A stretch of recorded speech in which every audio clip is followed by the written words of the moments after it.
เอาดอกคาเนาะเอาไปเฮ็ดหยังกินแม่ไปลวกกับเจียวกับจุเฮ็ดอันนั้นบ่เฮ็ดอันน่ะปนซีนบ่ให้อูมาเด็ดอันนี้ซะอีกเอาไปใส่กับซุปผักอ่ะแม่บอกให้ซุปผักข่อยมากเลยซุปผักแวนนี่ข่อยมักก่อนที่สุดเลยเพราะว่าผักซุปผักก็แล้วเนาะทุกคนเนาะเฮ็ดครัวให้มันแล้วนิ่นน้ำมันหอยที่แซ่บสบายดีทุกคนสบายดีตอนกลางคืนเนาะทุกคนเนาะมื้อนี้ตัวสิไปงานแต่งทุกคนแต่ว่าพาออโต้ไปหาหมอหน่อยนึงก่อนเบิ่งสภาพมื้อนี้โอ้ยตอนนี้นี่ก็โอ้โหสิได้ไปงานตอนจักโมงนี่นะคิดอยู่นี่โอ้โหไปฮอดละหมอสิปิดแล้วบ่รถติดเอาแท้เอาว่าดุดกันไทยกันว่าฮะตัวกับดุดคือกันนี่ดุดไทยดุดวะบ่ดุดบ่ได้ไปก็ทุกคนเบิ่งรถมานะไฟแดงกับบ่มีหม่องนี้ปกติตำรวจต้องมาเฮ็ดเวียกล่ะแต่ว่าอันนี้บ่ได้ไปต้องได้ดุดต้องได้เบี่ยงกันไปเห็นบ่นี่บ่นี่มีปัญหาแต่โดนล่ะก็ยังบ่เห็นว่าสิมาแก้ซ้ำแต่ตอนนี้กำลังไปงานไปส่งไปคลินิกก่อนละเจ้าที่ได้กลับเฮือนส่วนกลับเฮือนแล้วก็จึงไปงานแต่งโอ้โหจักโมงแล้วนี่โอ้7แล้ววะ7:23ไปกวดกลับมาน่าจะประมาณได้อยู่ประมาณ8:30ได้ไปงานคันอยู่ลองซานกลับแล้ว8:30โอ้โล่งออกจากบอลเมื่อกี้ได้แล้วมันโล่งติดอยู่มันดุลเลยติดอย่าว่าเป็น10 ปลายนาทีเป็น20 นาทีพุ่นน่ะคันบดุดบ่มานี่บ่ได้ไปใส่เลยยุดสงักก็แหละพุ่นน่ะวงรถติดนี่นะบัดกลับบอกเลยสิบ่มาทางนี้ละสิเดี๋ยวตัวเบื่อในการขับขี่รถในเมืองนะส่วนหลายสิมาขี่รถจักรย้อนอันนี้นี่แหละกินอันเมื่อวานไปกินอันบุฟเฟ่อาหารญี่ปุ่นนั้นยังคิดฮอดอันตำมังหุ้งเขาอยู่เลยแซ่บปะเส้นมันกรอบค่ะเส้นเขามันมาคุงมันถึกแบบเขาเนาะเราชอบมังหุ้งแบบนั้นแบบมันปูซอกมาปลูกแล้วก็ไปแช่แข็งสิกินตอนสวยละซอยตอนเช้าแล้วก็ใส่ตู้เย็นเวลาตำแล้วมันแบบกรอบมันนะแต่ว่าเมื่อเขาตำกินยุ่งเงินดีก็กรอบคือกันอะไรกันเลยกรอบอ่ะหรือว่าประกอบตอนนี้มีแต่ไปคลินิกกันทุกคนแล้วตัวสิไปส่งอูกับโตอยู่เฮือนดนเติบแล้วจึงสิได้ไปเบื้องรถนี่นะมันติดนี่นะทุกคนบ่ฮู้ว่าสิแก้ไขกันจังไดมันแปลว่าตั้งไฟตั้งมาตั้งไฟตั้งไปหั่นน่ะดุดกันไปดุดกันมานี่แหละเฉพาะไอ้ตีกับไอ้มดอันเวลามาหาเขาเพิ่นมาซามารถติดอันนี้เนาะโอ้ยข่อยมานี่ข่อยบ่มาแล้วเสร็จนี่เปลี่ยนเสร็จใหม่พร้อมหน้าแต่โมงนี้7:00มันควรแบบว่าเบาบางได้ละมื้อนี้ก็วันศุกร์เด้เบิ่งรถติดนี่นะเขาไอ้แบงว่าโอ้ยอยู่แล้วกับรถติดเนาะพุ่นว่าอยู่ในเมืองกับนักคือกันเลยอยู่ลองซานแถวโอ้บ่ติดดอกจิ้วเดี๋ยวไปใส่กับจิ้วตลอดแล้วแหละอยู่พี่นี่เป็นอันนี้แหละสังที่สุดในการขี่รถของเมืองนี่แหละเบื่อแฮงไปติดอยู่เส้นนั้นอีกนี่เส้นนั้นห้วยโหงอีกนี่บอกว่าสียาวเส้นห้วยโหงพุ่น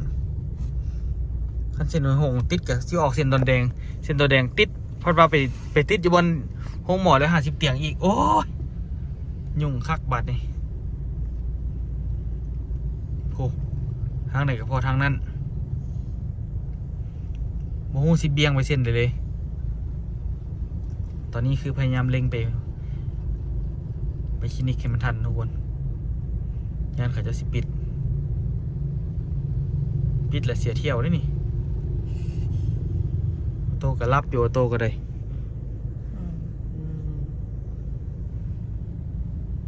ป้าโถมือนี้มาบอกไก่ยังติดอยู่ทุกคนเอ้ยบอกคิดว่าสิติดเฮงแบบนี้ติดพิลึกโพดมือนี้นี่มือนี้เป็นมือดองเนี่ยทุกคนมือดองมืองานเนี่ยพิลึกยอมบอกหูสิไปเส้นได้เลยไปนี่ตอนกลับนะตายที่แหละสิ่งที่รำคาญที่สุดในการเข้าในเมืองนะส่วนมาเมืองนี่บุอยากมาย้อนนั่นนี่แหละหิวน้ำกับพอแล้วนี่ เว้าหลายนี่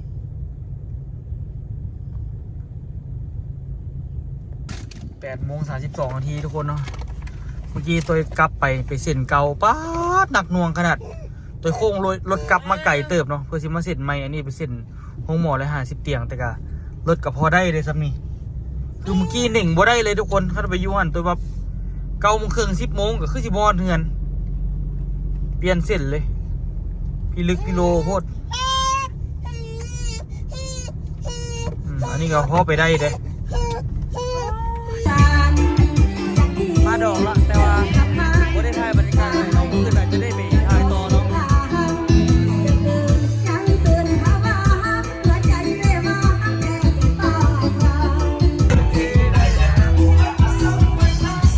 โอ้ตายแล้ว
นี่ทุกคนเนาะเมื่อคืนนี้ตัวไปดองมาทุกคน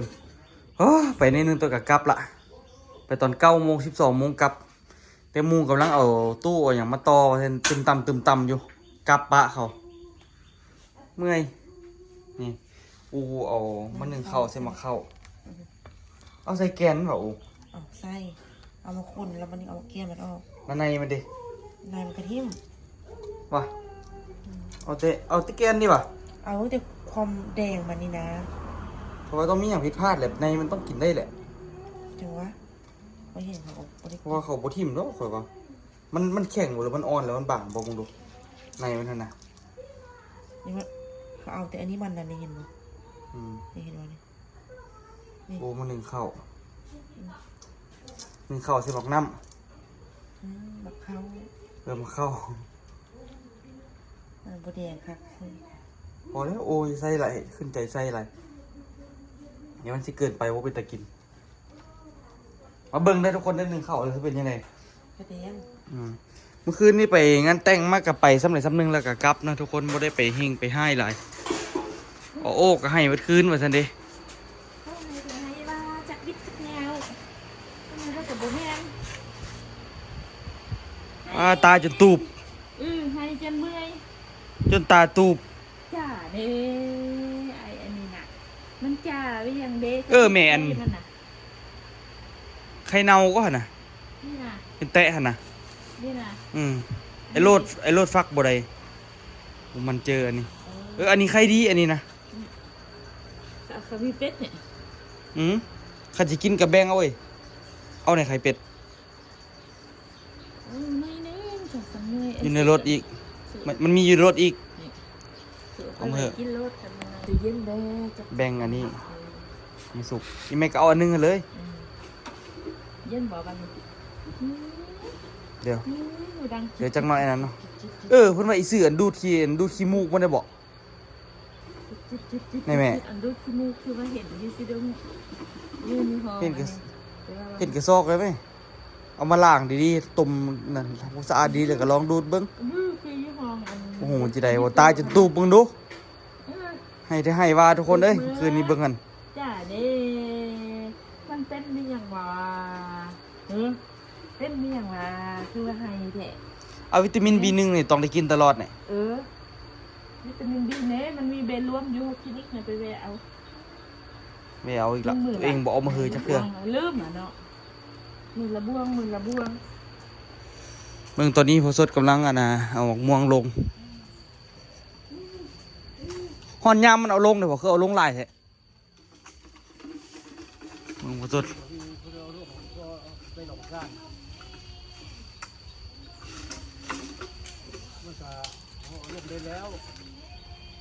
น้อยเยอะแล้วเนาะ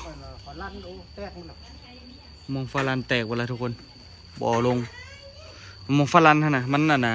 ควรเอาลงละให้มันแบบบ่มๆหน่อยนึงบ่ต้องกินซุกเฮงมันบ่จำเป็นเนาะทุกคนมองฟาลันเมื่อคืนไปงานแต่งหมู่ก็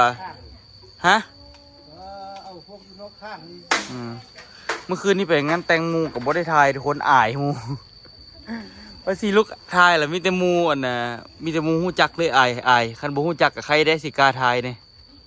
ฮู้จักละอายเขาตัวนอกทางนี่กันแบบกันเขารักเนาะเลยใส่ไปไว้บ่ได้มีแต่เท่านี้เลยพูดนะทุกคนเบิ่งฮู้บ่สดใส่ไปไว้นะถุงบักใหญ่ บุซื้อก็ได้ ๆสอนวิธีอยู่คนเดียว มันมีอันนี้แล้วเด้มีแท่งนำบ่เด้ ไม่ใช่นำพูดเข้ามาหรอก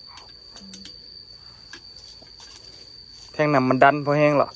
ไข่อากาศออกติไข่อากาศออกแล้วกันเพื่อนน้ำมันล้น น้ำหล่นออกมา อย่าไข่เบิดได้ไข่มืดจีดเด้ใครซ้ำนี่แล้วก็ว่านำพูดออกมาแล้วก็แล้วจะอัดคืน ปกติก็ต้องให้แหละอันอื่นนะแต่อันนี้นี่มันมีหนำอยู่แท่งนี่เด้ เมื่อเสาร์นี้หอนวงอยู่แต่เคยมาดับไฟนี่นะมันมันเป็นด้นนะมันเป็นด้นแล้วมันหอน มันดึงกระเพาะเสียลง วงมันเสียงไม่ยังมาเบิ้งแล้วมันเสียงนี่ นั่นน่ะพูดได้อยู่อันนี้คลินิกเลยนะมันดังอยี่เรื่อยจะกระบูเฮ็ด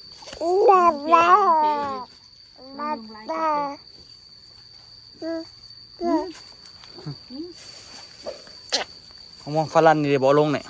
ลงนะคุณดิ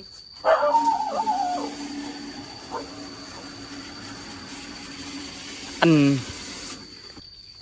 เฮ็ดจังกินตอนเช้าเก็บผักเก็บมีไปเฮ็ดกินไป เอาซุปพักเนี่ยเดี๋ยวพักแวนเบอร์พักแวนยังมีอยู่ เอากับ ซุปพักแวน ผักจังบ่ทันซุปเถื่อ หนึ่งละดิหนึ่งปะไว้แต่มือนั้น บ่เอาผักอื่นเด้เนี่ย เอาเมียง เบิ่งส่วนพอสดที่เพชรเต็มทีจากดินธรรมดากลายเป็นดินดำช่วงนี้เบิ่งดินจนดำหมดเอามาปลูกยังดอกอันนี้ปลูกขาย ใส่กระเทินดอกเยอะไกด์อันนี้นะลืมบอกเธอสื่ออันดอกใหม่ชนิดดอกหน่อยแดนนั่นเนาะอันนี้ดอกเยอะโคตรมันดิ เยอะหรือว่าเยอะแถวเยอะวะ ดอกเยอะเขาก็บ่มักกันนะเลือกไม่ขาดอะไรอันนี้มันโอ้ดอกคาหลายเสียหลายวัน เฮ็ดได้อยู่ได้กินตอนเช้าเลยอันนี้แม่มาเอาดอกคาเนาะเอาไปเฮ็ดหยังกินแม่ ไปลวกกับเจียวกับจุ เฮ็ดอะไรบ่เฮ็ดปนซีนบ่ขึ้นยากกระเซ็นเฮ็ดของกิน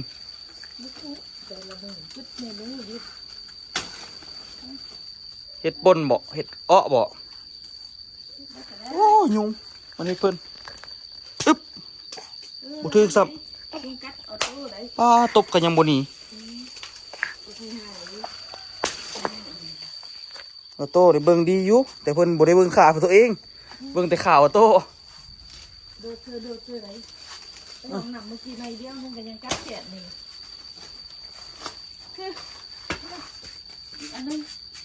อีกอันนึงปลาไหว้ยุงหลายช่วงนี้เอาไปหมดเลยนะได้อยู่สุ่มนั่นได้บอกไอ้ลายคุณน่ะเอาหมดเลยเนี่ยสุ่มนั่นก็ได้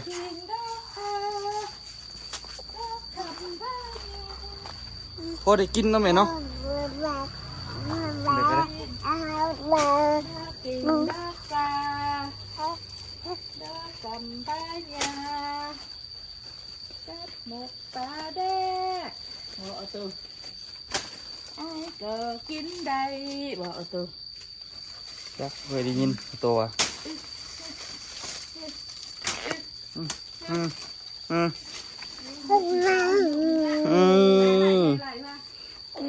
ไปไหนเห็นเขาเอาไปเปลี่ยนแล้วลนไฟเลยเนาะเด็กกำลังจุ่มเดี๋ยวบอกเนี่ยเด็กกำลังจุ่มเลยอีก ไปกินยี่ล่องจาม พ่อก็จะเอาไอ้นะออกจุ่มขึ้นนิดนึงได้อันนั้นเด็กอยู่กองกันนะดิพุ่นน่ะสองดอกพุ่นน่ะเห็นไหมเยอะหลังอ่ะนะเบอร์ตองอ่ะนะไปส่วนพักอันนี้คือบนโลกยาเลย ก็ว่าอีลกปูผักบุ้ง ปูพักบงอ่ะนะมันได้กินตลอดนะ อีลกผักบุ้งดูอันนี้จะเป็นขยะขยะมันตึ๊บยังอีเฮ็ดอยู่นี่นะมีอะไรเรื่องใช่อีตัวมันเกียงงามโอ้กินข้าว น่ะคันตึมละคันตึมละนี่น่ะคักแท้มือน่ะ ให้เมื่อคืนวันซันเดย์เมื่อคืนนี้ตัวไปงานดองมาเนาะไปงานแต่งมาพอตัวให้อะไรจุดตาตู้ตายแล้วตายแล้วอ๋อตัวนี้สะฮ้อนแห้งสลับ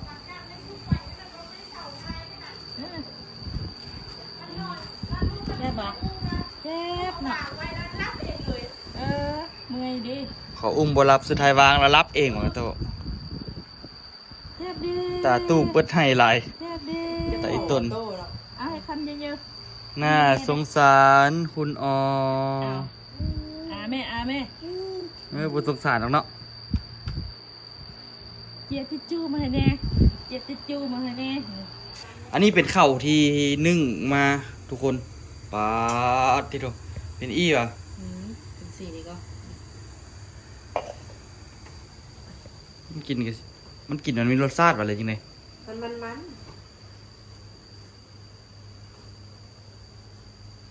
าเข้าไปยังไง ออกไหมเข่าเปลี่ยนสีเลยทุกคนเลย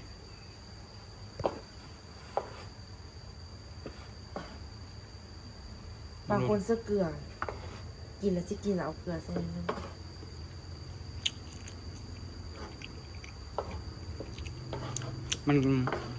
มันก็ข้าวเนาะ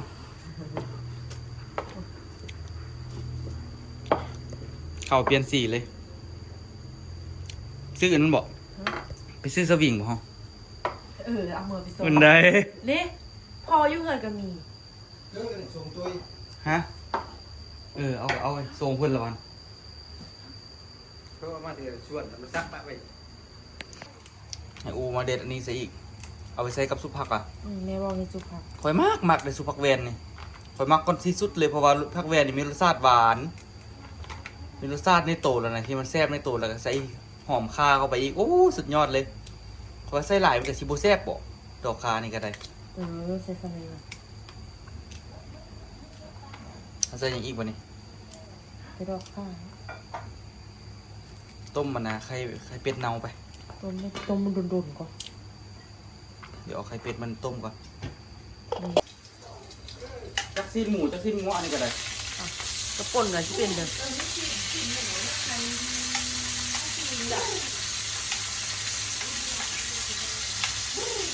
อันนี้ซีนเดี๋ยวเขาจะเอาไปกินมันบ่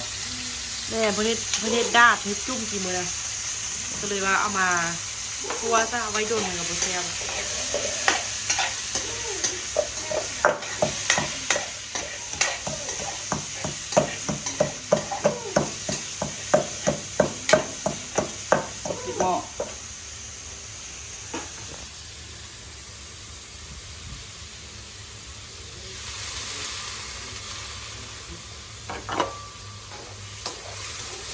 ห้อนมือขนาดเฮ็ดอย่างนี้นี่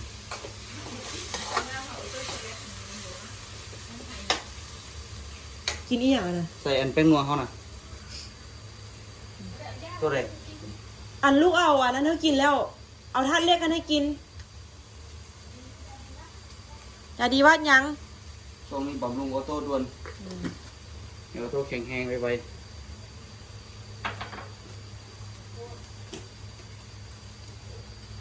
พาเอาตัวไปหาหมอ จะแรกนี่น่ะมันหลายเรื่องมันก็ลวกเอา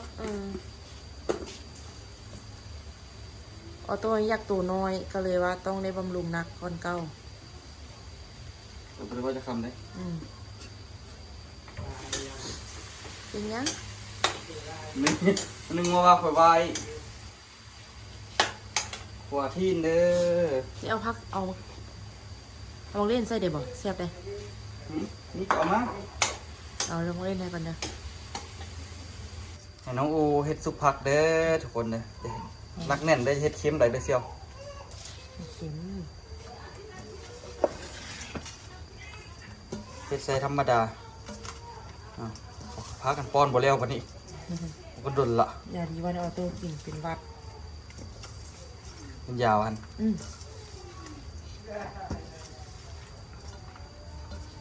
จะบ่ได้ใส่ปลาแดกว่ะบ่ได้ใส่ก็ผักอันนี้บ่เข้ากับปลาแดก เอาน้ำปลาใส่บ่ น้ำปลาก็น้ำข่อยใส่ให้บ่ได้ใส่เท่าที ยังบ่เดียว เกลือเด้ เสิร์ฟแล้วบ่เดียวเสิร์ฟ เบิ่งข่อยซีมก่อนข่อยสิใส่ให้ข่อยเจ้าเสื้อใจข่อยล่ะเจ้าสิเจริญ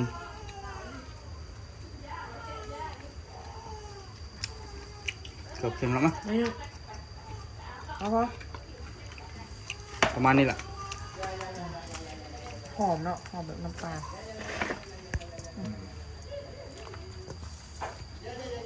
ซุปผักก็แล้วเนาะทุกคนเนาะ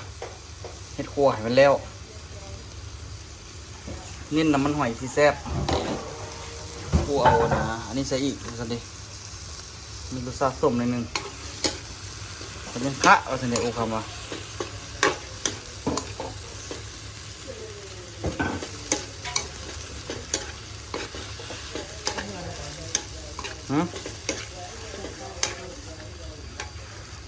แค่ซีซุกแล้วก็เอาผักนี้ลงแล้วก็จบแล้วทุกคนมีซีนารี่กับผักหอมเนาะ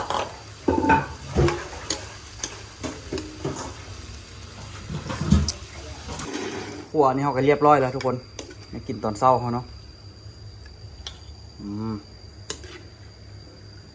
เสิร์ฟพร้อมเสิร์ฟ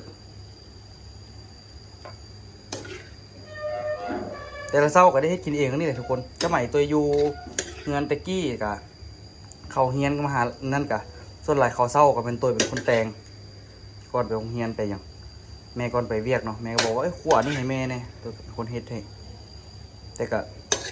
ตัวแดแม่แดสลับเปลี่ยนกันไปนั่นแหละ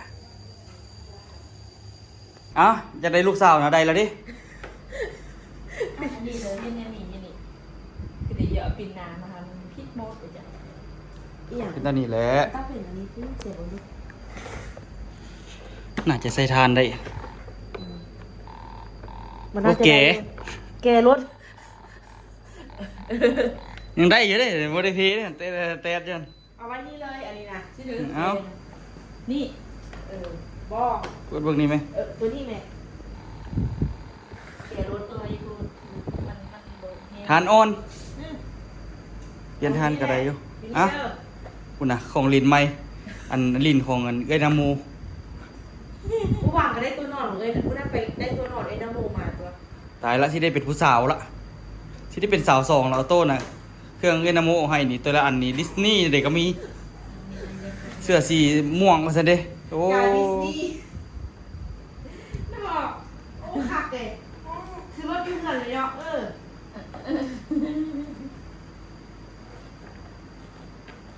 เอาไว้นี่เลยอันนี้เลย ลินไปสิ มา นี่ ก็เลยยังโบกอีก มันกระจายแต่ละ นั่งไหม โอ้ยหัวอีตั้มนะ โอ้โบกดีจ้าเขากับแพงเติบเด้อ แพงแพงขนาดคนไปเห็นเขาโบกกันนะทั้งเนินแพงหนำซื้อจากของแพงสร้างโอ้ นี่ อืม เขาสร้างก็ค่อยเฮ็ดไปเครื่องกับเพื่อแบนเนอร์ทางสายบ้านทางหลักที่พื้นจ้ะ เดี๋ยวเฮ็ดเองหมดเนี่ย พ่อเสร็จ โบกนี่แหละแมันเฮ็ดปูนเนี่ยโบมันแข็งหลายมันพอดีโบกนะ ไอ้ชิ้นนั่นแหละ โบกแข็งแล้วก็โบเละโบกฝ่าพุ่น คือเอาจานห้องลูกน้องแม่ ห้องเนี่ย เอากินข้าวลูกเรียนห้อง ระบบข้าวเหนียวห้องกินข้าวออกเดินทาง ดิ แล้วแม่ให้กินได้ บอกอันนี้เอาไว้นี่เลยเนาะ เพราะว่าอันนี้นั่งพอดีเพราะว่าปรับพอดีถูกไหมมันยางเลยดิ ตัวยู่เงินนั้นอันนี้มันยักสูบหมดอัน แมนมันจะสูบเพราะว่าอันนี้มันพอดีเลยเอาไปน้ำคักก่อนมันตูดไปตูดมาได้มากินแม่มากินเป็นมูกไปแน่นะ คอยเบิ้งมันซื้อเบิ้งออโต้ซื้อ เข้าเดี๋ยวมันนี่ไปเพราะว่ามันต้องเสริมประโยชน์ได้เลย มาเข้าเนี่ยมาเข้านี่ประโยชน์แล้วว่ะหอมแล้วบางทีเขา อย่างมากินกับเตาแค่ว่า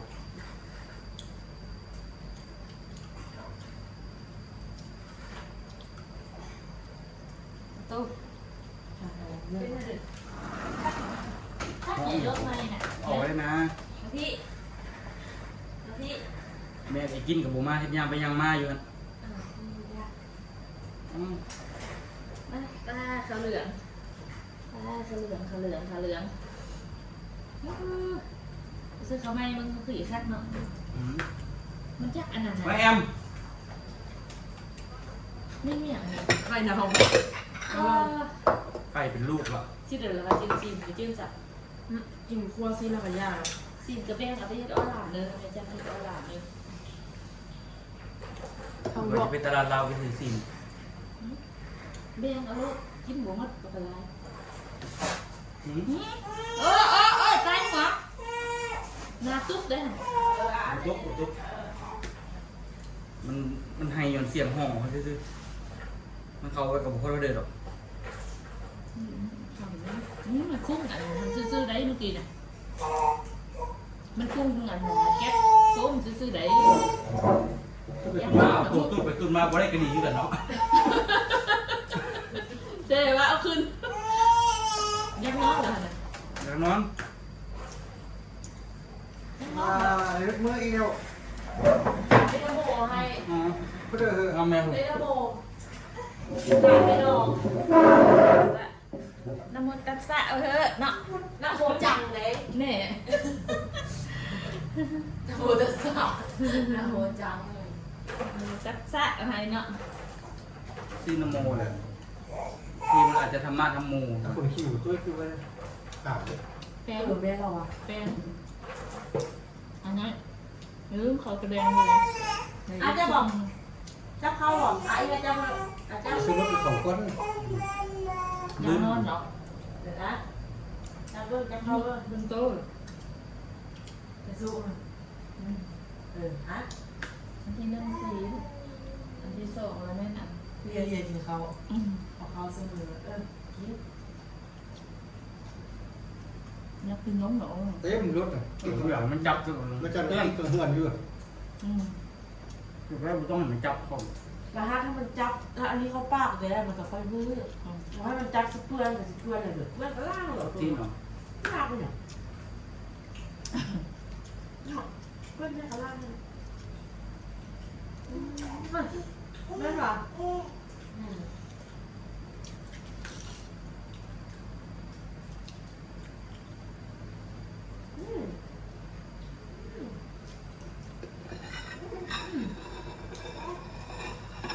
เกาหลายแล้วนี่ ตัวดีๆก็มี เป็นตัว ตัวดีเราก็เฮหลายเติบอยู่ตัวเป็นกล้องน่ะตัวดีกว่าบุเป็นโต ต้องไปเลยตัวนี้พี่กินเนาะ จะมี เป็นเนี่ยมันพอนเลยมันกัดจักหามือจิตมือเนาะมันกินผืดเส้นมาเท่ากันเนาะหอดตุ๊กเลย เมียกอกละ เย็บแบบ อันนี้ยังบ่แล้วกับสันกุ้งอยู่โอ้ ไปก่อน ก จ้าสิลงว่ามีปิ่งเด้ ก็เอาพ่อลงไปแล้ว หึ ก็เอาพ่อลงไปแล้ว เออบ่ย่านคันปิ่งจับเจ้าเดี๋ยวข่อยจับออกให้ก็ได้ เราไปปิ้งจี้ บ่มือ บ่เหลือหนำมา นี่ก็ย่างให้เด้อ นั่นได้อย่าได้เด้อว่าท่านแล่นขึ้นมาไวๆมื้อนั้น กระดึบมาเลยมันป๊อกเลยนะ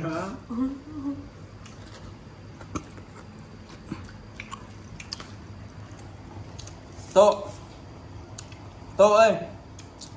อ๋อ